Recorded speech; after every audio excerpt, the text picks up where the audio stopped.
We're tracking the political fallout from the murder of 22-year-old nursing student Laken Riley. Her accused 26-year-old Jose Ibarra came to the U.S. illegally from Venezuela. Now some are slamming Democratic local leaders in Athens for what they are calling a policy failure. Valued viewer, you give me a few minutes and I'll give you the exact reason why this horrible tragedy coming out of the University of Georgia highlights exactly why quite often the Democrats are perceived as weak and inept.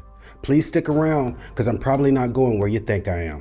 Right now, let's focus on these families. Today is a day for consoling the survivors. This is not the time to be talking about legislation. We're in the middle of that crisis right now. This is exactly why the Dems are perceived as weak and inept.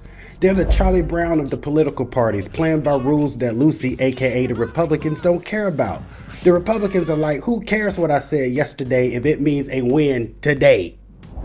Right now, let's focus on these families. Today is a day for consoling the survivors. This is not the time to be talking about legislation. We're in the middle of that crisis right now. On Monday, Governor Kemp blamed President Biden on Fox News.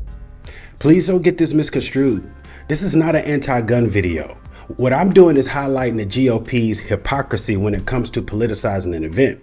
In fact, this is the very situation that makes me feel the need for the Second Amendment. I just don't think we all need Rambo-style weapons. I would have loved for this to have been some story about a young college girl jogging. A guy jumps out on her and she pulls out a 22 or a 25 out of some cool Lululemon concealed carry case out of the small of her back, and she put 2 holes in this f***er's neck. Now, let's get to the other elephant in the room, which is the GOP and the uproar. No, I'm being serious. The perpetrator was someone here illegally, and this happened on this administration's watch. Now, I could pull up the stats on how little immigrants actually commit crimes once they're in the States, or I could even get into the statistics of who typically is the perpetrator on these types of crimes, but I won't. Because the truth is, Laken would likely still be here if Mr. Jose Ibarra was not. And what makes matters worse is Mr. Ibarra was exposed to the system on at least 2 previous occasions and benefited from catch and release. Ibarra was arrested as recently as September of 2023 for endangering a minor up in New York City. How in the hell was he allowed to be in Athens months later, taking the life of an up-and-comer? Authorities say the suspect arrested in connection with the murder of a University of Georgia student entered the country illegally through the southern border nearly 2 years ago.